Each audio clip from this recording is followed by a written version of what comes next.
धरती के संतान अशोक गजपति राजू जी, सीएम मेरे मित्र चंद्रबाबू नायडू जी, डिप्टी सीएम भाई पवन कल्याण जी, मंत्रिमंडल में मेरे साथी, युवा ऊर्जा से भरे हुए भाई राममोहन नायडू जी,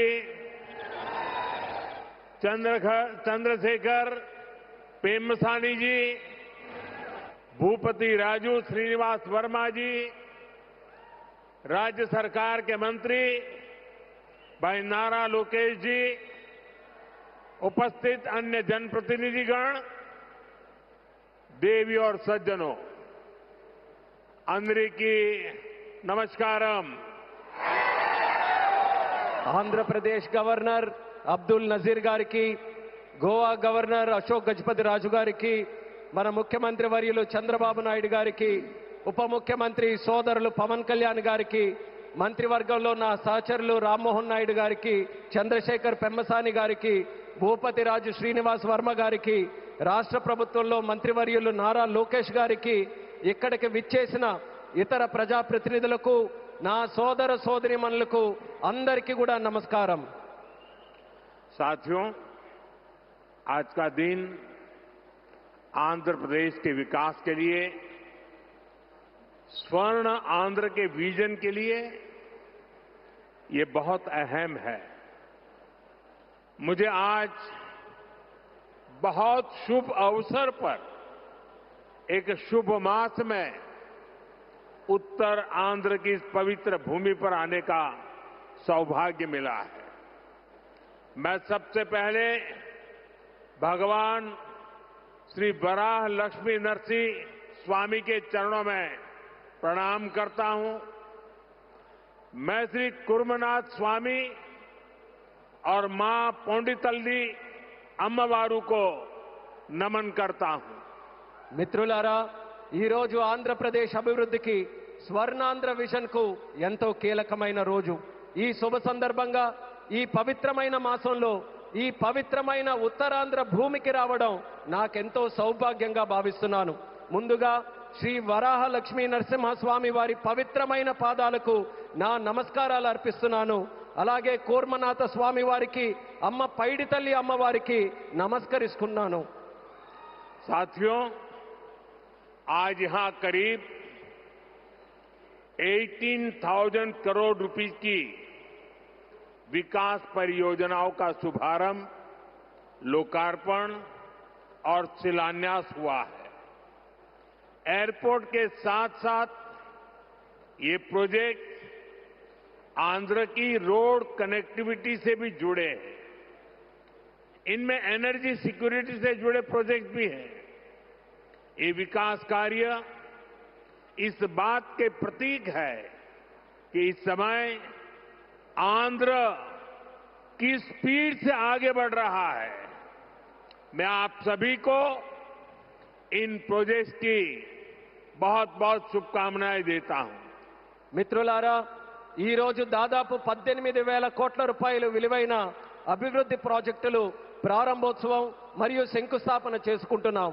ఎయిర్పోర్ట్తో పాటు ఈ ప్రాజెక్టులు ఆంధ్రప్రదేశ్లో రోడ్ కనెక్టివిటీని కూడా మరింత బలోపేతం చేస్తాయి। వీటిలో ఎనర్జీ సెక్యూరిటీకి సంబంధించిన ప్రాజెక్టులు కూడా ఉన్నాయి। ఈ ప్రాజెక్టులు ఆంధ్రప్రదేశ్కు ఎంత వేగంగా ముందుకు తీసుకొని వెళ్తున్నాయనడానికి ఒక నిదర్శనం। ఈ ప్రాజెక్టుల కోసం మీ అందరికీ నా హృదయపూర్వకమైనటువంటి శుభాకాంక్షలు। साथियों, आज का ये आयोजन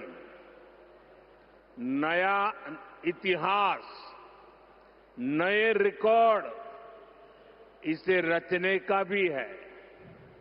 आज एक और विकास के नए रिकॉर्ड बन रहे हैं, तो साथ ही ढीमसा डांस का सांस्कृतिक रिकॉर्ड भी रचा गया है। और ये चंद्रबाबू की विशेषता है कि उन्होंने 2 क्षितिजों को छुआ है। एक तरफ ऊंची आसमान को छूने वाली व्यवस्था, एयरपोर्ट का निर्माण, और दूसरी तरफ मेरे यहां के आदिवासी बहनों के द्वारा दीमसा नृत्य का विश्व रिकॉर्ड बनाना, मैं चंद्रबाबू के इस विजन को विशेष रूप से सराहना करता हूं। మిత్రులారా, ఈ రోజు ఒక కొత్త చరిత్ర, ఒక కొత్త రికార్డుని సృష్టించిన రోజు కూడా. ఒకవైపు అభివృద్ధిలో కొత్త రికార్డులు నమోదవుతున్నాయి, మరోవైపు దింసా నృత్యం కూడా ఒక సాంస్కృతిక రికార్డును సృష్టించింది. ఇది చంద్రబాబు నాయుడు గారి విశిష్టత అనేది నేను తెలియజేస్తున్నాను. ఈ రోజు చంద్రబాబు నాయుడు గారు ఒక రెండు అంశాలని టచ్ చేశారు. ఒకటి నింగిని ఆకాశాన్ని అంటే ఎయిర్పోర్ట్ అయితే, మరొకటి గిరిజనుల సోదర సోదరీమణులతో ఈ రోజు దింసా నృత్యంతో ఒక రికార్డు సృష్టించారు. ఇది చంద్రబాబు నాయుడు గారి విజన్. దీనికి నేను హృదయపూర్వకమైనటువంటి అభినందనలు తెలియజేస్తున్నాను. 13,000 से ज्यादा आदिवासी बहनों और बेटियों की प्रस्तुति, उनका उत्साह, उनका अनुशासन और आदिवासी संस्कृति का गौरव, यह दृश्य वाकई अद्भुत था। इसमें देश की विविधता की झलक भी थी और पीढ़ी दर पीढ़ी सहेज कर रखी गई जनजातीय विरासत भी थी। मैं इस प्रस्तुति के लिए आप सभी का और विशेष रूप से मेरी आदिवासी बहनों और बेटियों का बहुत बहुत अभिनंदन करता हूं. 13,000 మందికి పైగా గిరిజన పిల్లలు మరియు సోదరిమణుల తాలూకా ప్రదర్శన, వారి ఉత్సాహం, వారి క్రమశిక్షణ మన గిరిజన సంస్కృతికి సంబంధించిన ఒక గౌరవం. ఈ దృశ్యం నిజంగా అద్భుతంగా అనిపించింది. దీనిలో మన దేశం తాలూకా వైవిధ్యత కనిపించింది. అలాగే తరతరాలుగా సంరక్షించబడిన గిరిజన వారసత్వం కూడా ప్రతిబింబించింది.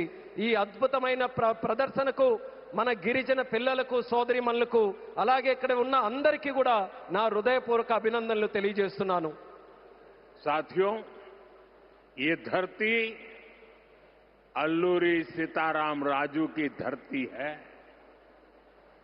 अल्लूरी सीताराम राजू जी ने जिस धरती पर आदिवासी हितों के लिए अपना जीवन समर्पित किया, आज उसी धरती पर आंध्र प्रदेश के एक नए एयरपोर्ट की शुरुआत हो रही है. ये एयरपोर्ट आंध्र और उत्तर आंध्र की ग्रोथ का रनवे है. ये आंध्र के युवाओं के बेहतर भविष्य का लॉन्च पैड है. मैं आंध्र प्रदेश के लोगों को, देश के लोगों को बहुत बहुत बधाई देता हूं. మిత్రులారా, ఈ నేల అల్లూరి సీతారామరాజు గారి నేల. అల్లూరి సీతారామరాజు గారు ఈ గిరిజన హక్కుల కోసం తన జీవితాన్ని అంకితం చేశారో ఆ పవిత్రమైన భూమిపైనే ఈరోజు ఆంధ్రప్రదేశ్కు ఒక కొత్త ఎయిర్పోర్ట్ ప్రారంభమవుతుంది. ఈ ఎయిర్పోర్ట్ ఆంధ్రప్రదేశ్, ముఖ్యంగా ఉత్తరాంధ్ర అభివృద్ధికి ఒక కొత్త రన్వేగా పనిచేస్తుంది. ఇది ఆంధ్ర యువత యొక్క ఉజ్వల భవిష్యత్తుకు ఒక కొత్త లాంచ్ ప్యాడ్ లా పనిచేస్తుంది. ఈ సందర్భంగా ఆంధ్రప్రదేశ్ ప్రజలకు మరియు దేశ ప్రజలకు నా హృదయపూర్వక అభినందనలు. साथियों, पहले जब एयरपोर्ट बनते थे तो एयरपोर्ट के नाम एक ही परिवार के नाम पर चढ़ जाते थे. हमने इस परंपरा को बदला. हमने अयोध्या में एयरपोर्ट का नाम वाल्मीकि के नाम से जोड़ा.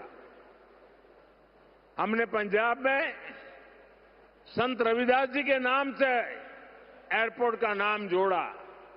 और साथियों, केंद्र की एनडीए सरकार ने निर्णय किया है कि इस नए एयरपोर्ट का नाम श्री अल्लूरी सीताराम राजू के नाम पर होगा.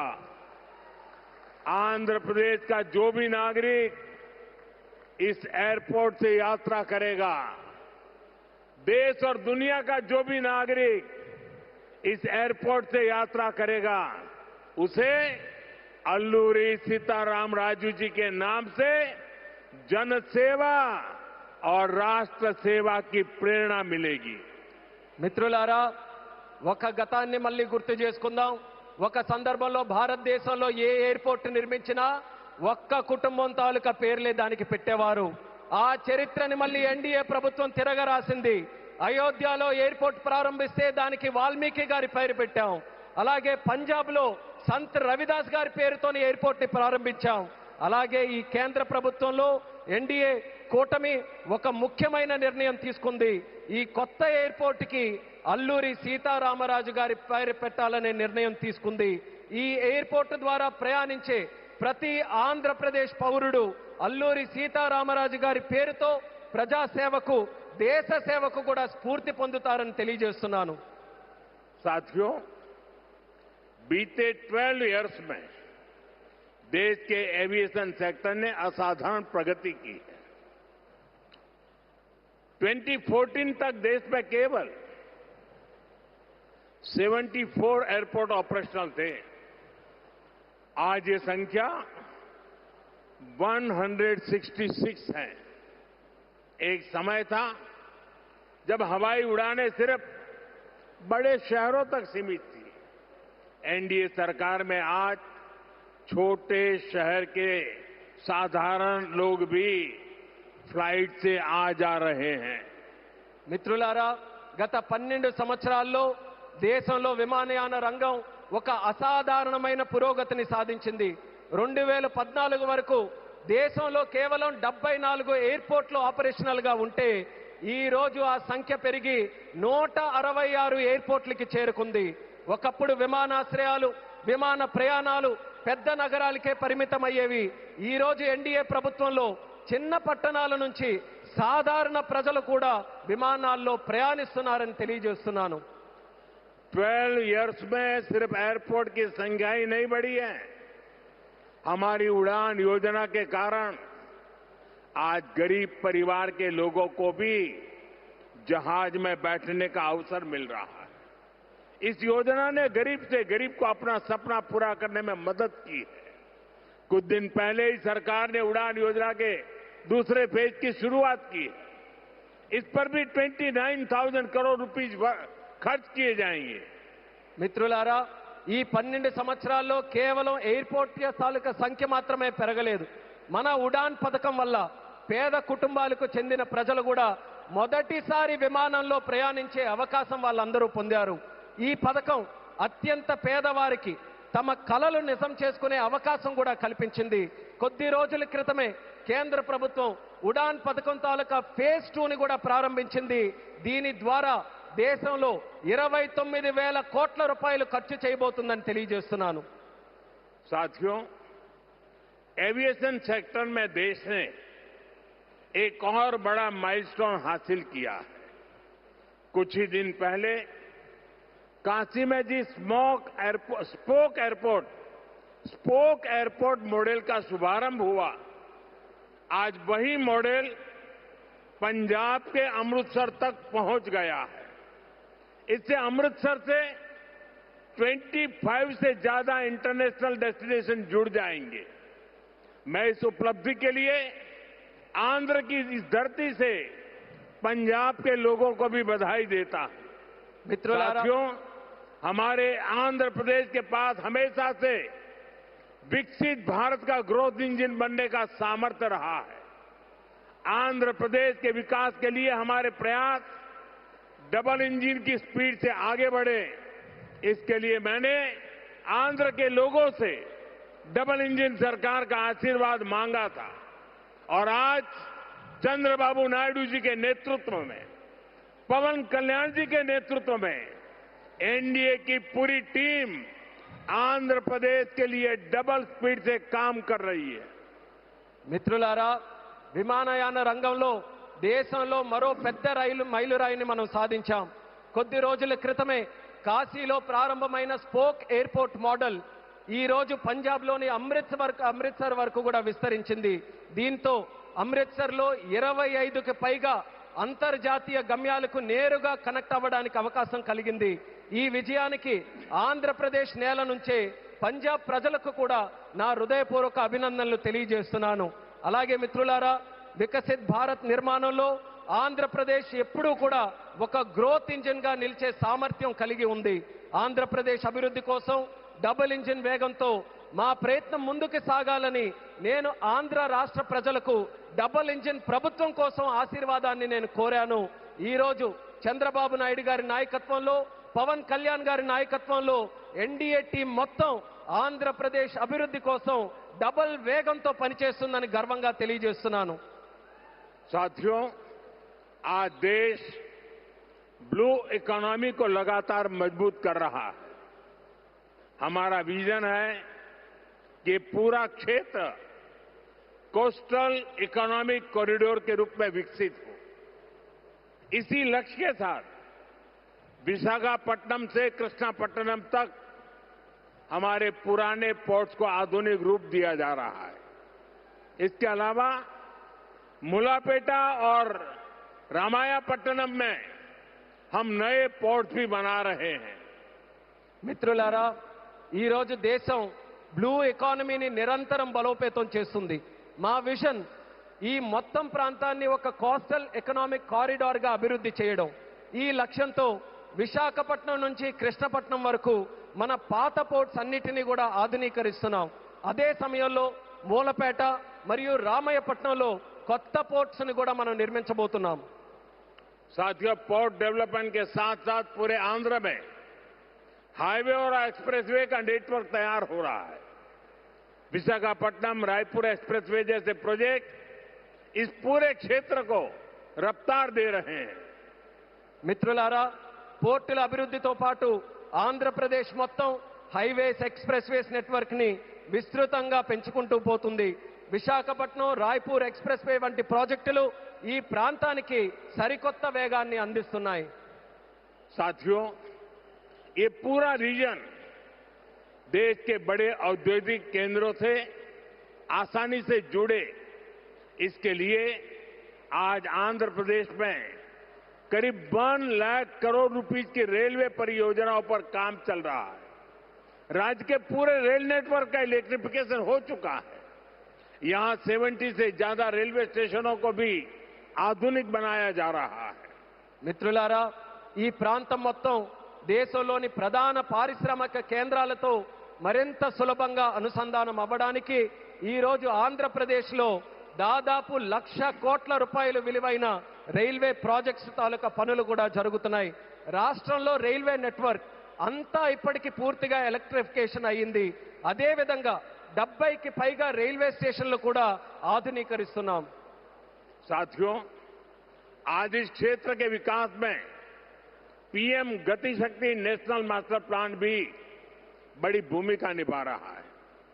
पीएम गति शक्ति के माध्यम से इस पूरे क्षेत्र में रेल, पोर्ट और एयरपोर्ट को एक साथ जोड़ा जा रहा है.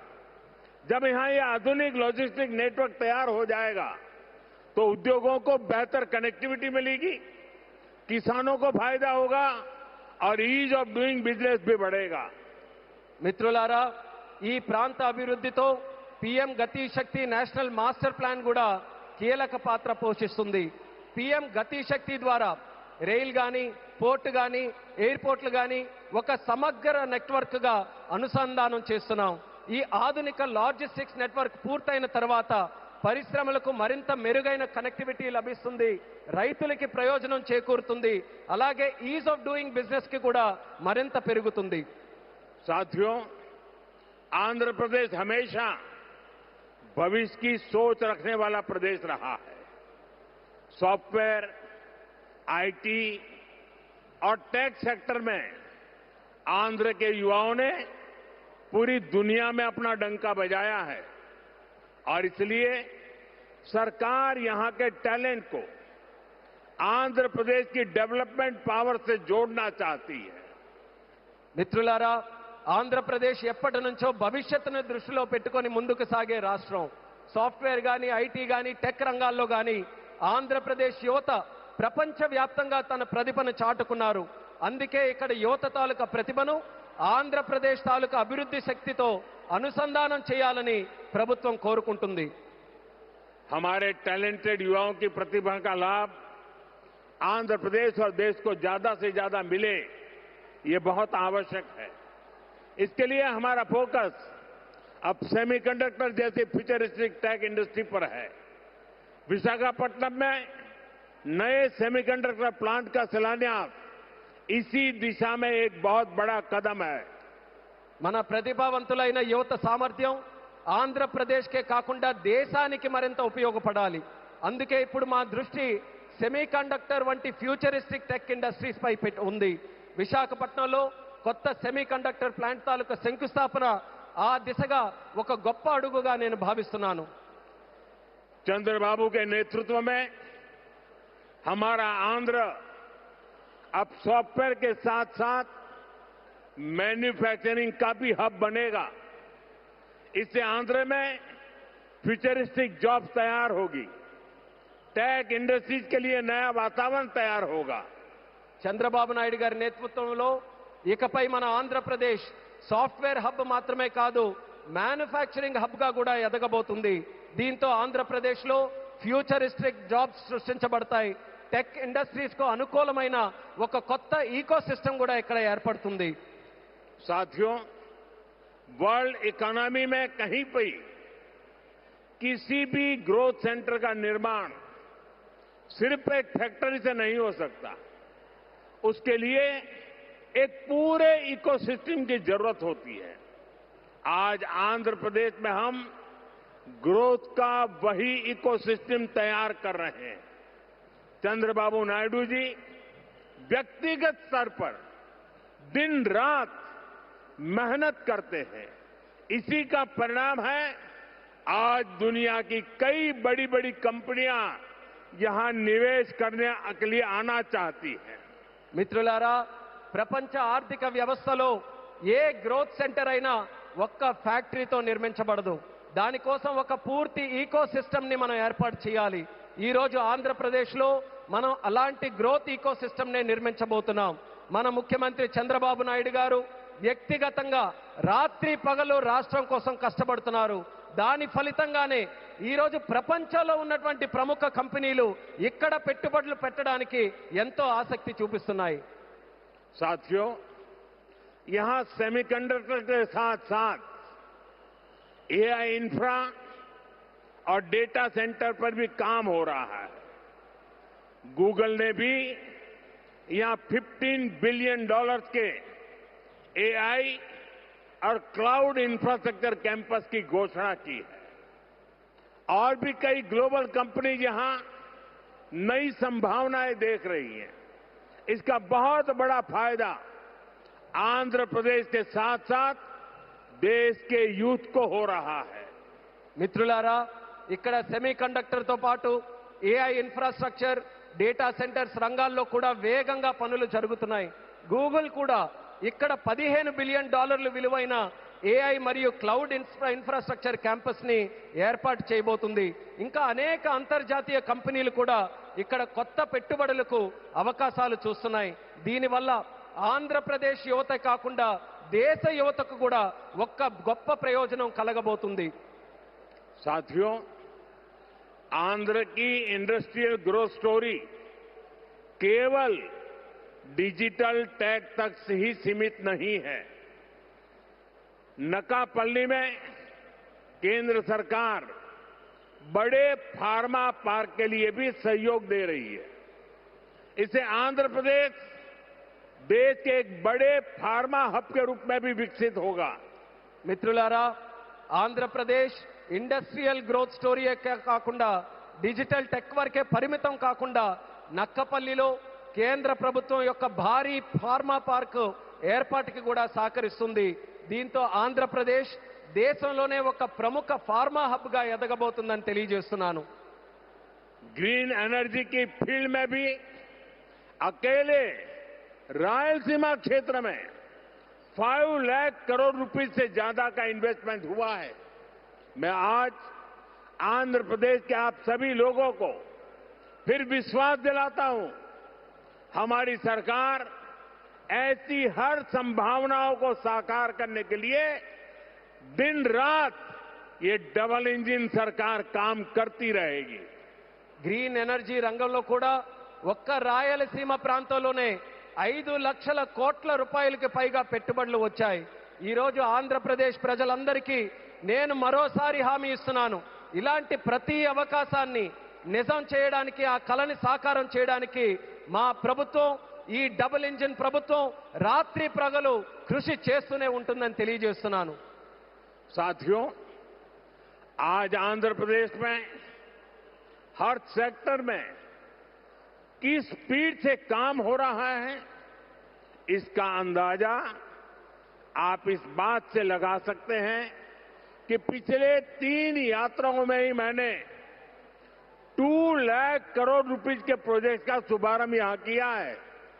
మిత్రులారా, ఈరోజు ఆంధ్రప్రదేశ్లో ప్రతి రంగంలో ఎంత వేగంగా అభివృద్ధి జరుగుతుందో మనం ఒక్కసారి అంచనా వేయాలనంటే ఈ ఒక్క విషయం గమనించండి. నా గత 3 పర్యటనల్లో 2 లక్షల కోట్ల విలువైన ప్రాజెక్టులు, కోట్ల రూపాయల విలువైన ప్రాజెక్టులు నేను ఇక్కడే ప్రారంభించానని తెలియజేస్తున్నాను.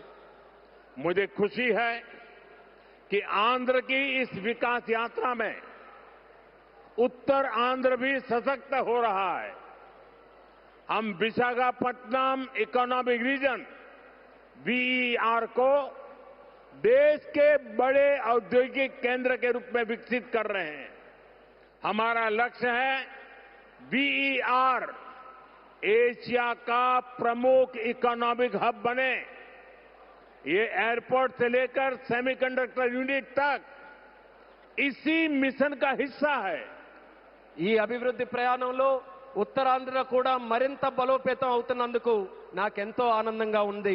మనం విశాఖపట్నం ఎకనామిక్ రీజన్ను దేశంలో ప్రధాన పారిశ్రామిక కేంద్రంగా అభివృద్ధి మనం చేస్తున్నాం. మన లక్ష్యం వీఆర్ను ఆసియా ఖండంలోనే ఒక ప్రముఖ ఎకనామిక్ హబ్గా తీర్చిదిద్దడం. దీనికి ఎయిర్పోర్ట్ నుంచి సెమీ కండక్టర్ యూనిట్ వరకు జరుగుతున్న ప్రతి కార్యక్రమం ఆ లక్ష్యంలో భాగమే అనేది కూడా నేను తెలియజేస్తున్నాను. साथियों, हमारी सरकार का मंत्र है इन्वेस्टमेंट से एम्प्लॉयमेंट.